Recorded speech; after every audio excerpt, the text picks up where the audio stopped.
Rose lovers, this episode is for you. Maria and I are here in the lush rose-filled garden of Sally Eastman in Poulsbo. In this episode of Planted, learn about gorgeous modern roses that thrive in Kitsap, tips for rose care, and how best to use them in your landscape. And we'll learn about the Kitsap County Rose Society, so stay with us.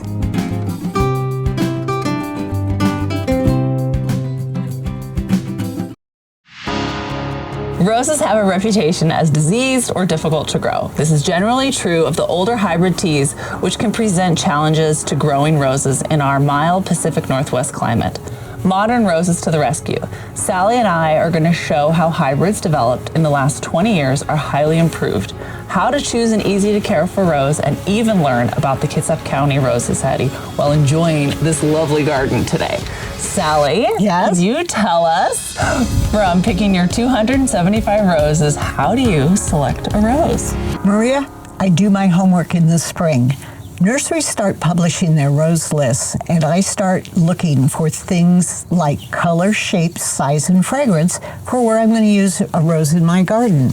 But equally important, health. Disease resistance gets my attention. You can't avoid the spores of black spot and powdery mildew here, but you can choose a rose with resistance, which is a key to success. That's awesome. What are a few great modern hybrids that are recommended to thrive in our area? Well, I brought you tags on a few. Olivia Rose Austin says it's health favorite for flowering. Pretty Polly Pink, it's a polyantha. It's disease resistant, has continual flowering, it's low growing, which makes it really good in the front of borders. Violet's Pride, a floribunda, it's fragrant and it's got really good disease resistant and it cuts beautifully. So pretty. So there's a lot of useful information that we can get from these tags, but that's not always where we get everything from. That's true. If you look at Top Gun has excellent disease resistance according to the tag. It's got outstanding plant bloom. These are great examples. The information on the tags is really helpful and it's a great place to start, but it always won't get you all the information you need. No. Where else do you like to go? I like to go to the grower's website like it shows on Top Gun. It is a great place for additional information. You can even find out on some of them when they were introduced. How do you like to research if a rose will perform well in our area? I would probably go to the American Rose Garden Selections webpage, AGRS. They do regional trials and announce regional winners, and these are garden selections. Great stuff. Okay. One of the things I know from working in a nursery is that we carefully try to select things that will thrive in our area. It's one of the kind of benefits of going to a local nursery. It absolutely is, and you can find experienced staff to help you with selections. Okay, let's switch gears a little bit. You've been president of the Kitsap County Rose Society for 4 years now.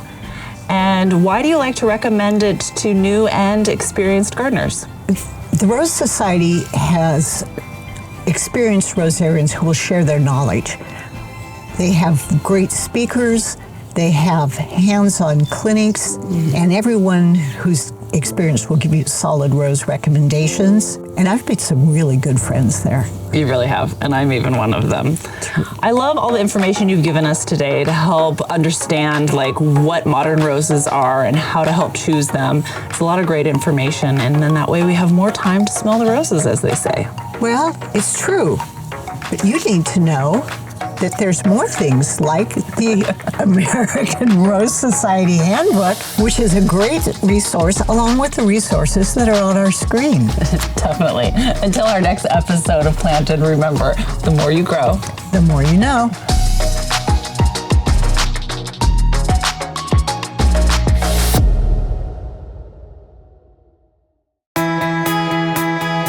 Kitsap gardeners, rose care is easier than you think. Here to demystify and simplify it for us is Elena Williams, Master Consulting Rosarian. Elena, why do people think roses are more difficult to grow than other plants? They're not really more difficult, they're just different. People assume that it means fussy. They're not fussy. Modern roses bloom all season. They do need specific care that you can put on your calendar. So to simplify for our Planted viewers, what are the 3 most important aspects of rose care? Spring pruning, water and fertilizer, and insect and disease management. Okay. And the importance of timing of those things? Very important. Okay. This is why spring pruning happens late February or early March in our climate. The best roses come from new growth. Roses that have been in the ground for 2 or more years most likely need pruning. What you'll look for is dead, dying, diseased, damaged canes. Those are the ones you'll clip out first. Okay. And then you will take the rose, the height of the rose, and lower it by 1/3. So what about climbing roses? No, climbing roses are a different kind of pruning. You want the long canes to continue to grow, so you look at the base of the rose. Okay. And you look for the oldest canes, and you can tell they're old because they're not bright green, they'll be gray. And you take out 1/3 of the total number of canes for a climbing rose. When do you start watering and fertilizing your 255 roses? Well, I start watering and fertilizing right after I do my spring pruning. Okay. I use organics first, something like alfalfa meal, scratch it around, and then water it in. And that's the first fertilizer that I use. Okay. Then I wait until I see buds forming, and then perhaps I'll sprinkle lightly a chemical fertilizer around to really give it a total boost. What about mulch? I do mulch. Okay. It's a very good habit to get into because you can water retention. Okay. And then when do you start your watering?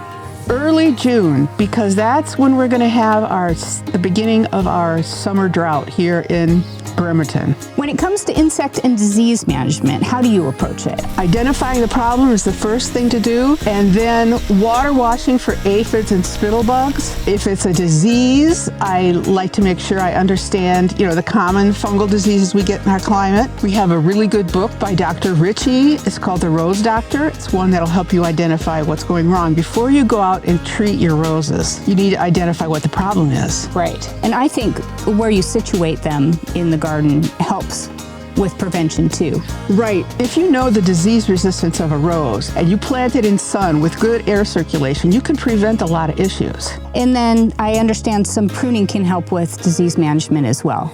That's true. Certain roses are susceptible to black spot, and if you see that, then you can start pruning from the bottom up because black spot comes from the bottom up. Okay, it splashes up from the soil onto the leaves. That's what happens. So you can remove some leaves and towards the bottom and prevent it. That's right. Okay, excellent.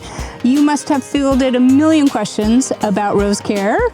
Well, the question I get most often is that you can't grow roses organically using organic techniques and using no chemicals. And that's just not true. We're lucky in our climate that roses will grow very easily. Yes. I do a combination of them. I very rarely use chemicals. Get on the problem right away, then you don't have to, bring out the big guns. Right, and hybridizers are understanding that a lot of people don't want to use chemicals at all in their gardens, and so they're making adjustments in the roses they grow. That's correct. The hybridizers have been hybridizing because they understand people don't want to use chemicals in their gardens as they did back in the 1960s and 1970s. Yes. And so we're buying better roses now than, maybe you have a Tropicana or something your mother grew. Well, maybe that's not the best rose for today. Right. Well, we can't go into a ton of detail about rose care in this video, but the Kitsap County Rose Society can help, right?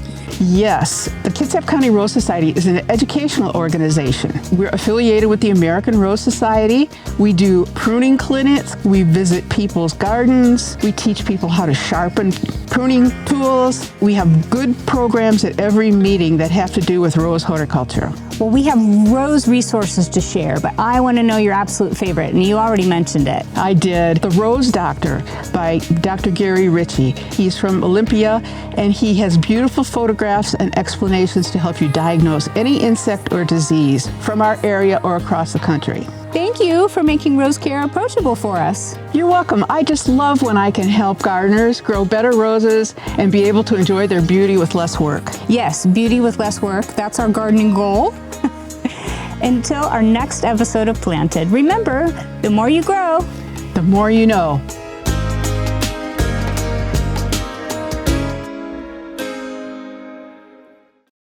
Landscaping with roses is easier than ever. Sally has a traditional rose garden, but also uses roses in just about every landscaped bed in her garden. When friends visit your garden, are they surprised to see roses used in so many ways? They certainly are. I use roses in mixed beds. I use them basically in every bed except the most shadiest, the total shade. They add depth and color. They bloom from late spring until hard frost. I have roses that bloom 6 months. No more care than flowering perennials.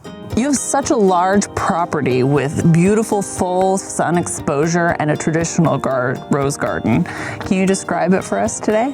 I can. My rose garden has about 100 roses, irrigated with a drip system, mostly floribundas and hybrid teas, and some shrub roses from Cords and David Austin. I have companion plants among them, including rose campion, iris, lavender, and even some volunteer fireweed. For vertical interest, 2 westerland climbers grow on an entry arbor. 3 more climbers, Quicksilver, Altissimo, and 4th of July, grow on a shed in one corner. The traditional rose garden is a classic, and I love mine. It's not my only way to enjoy roses, however. Exactly. Tell us the different ways you use roses in your garden and the unique ways that you select them for those spaces. I'd love to tell you that. 3 sides of the property have deep borders with flowering trees and shrubs like Japanese maple and rhododendrons and Mexican mock orange. I've combined these plants in the borders for all-season interest. The low-growing roses, coral, and apricot drifts are repeated in all of them to add cohesiveness. There's a large shrub, Olivia Rose Austin, flanking one side of the walkway from the driveway.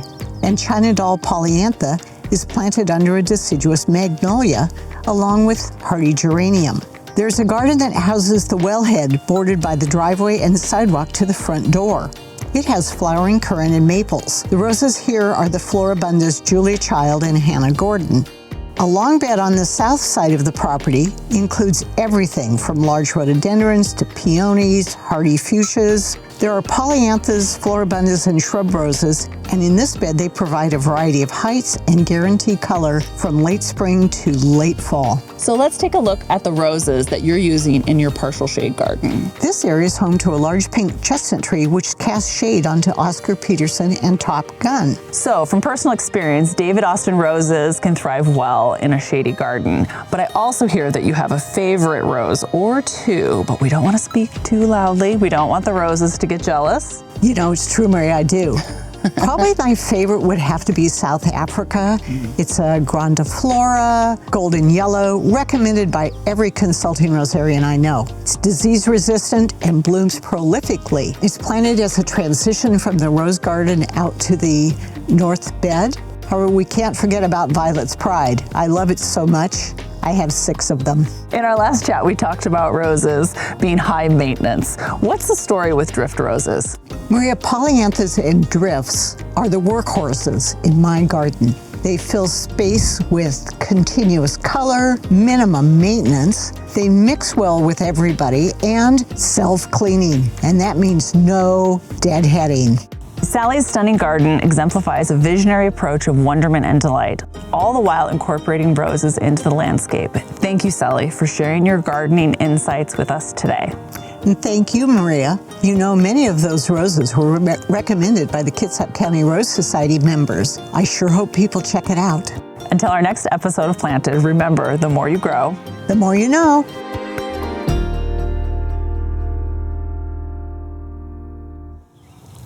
Thank you so much to Sally for hosting us in her peaceful and inspirational garden, and to Elena for sharing her expertise. Planet viewers can find more information about the Kitsap County Rose Society at their website and Facebook page. Until our next episode of Planted, don't forget, the more you grow, the more you'll know. Links for this episode are posted in the video description.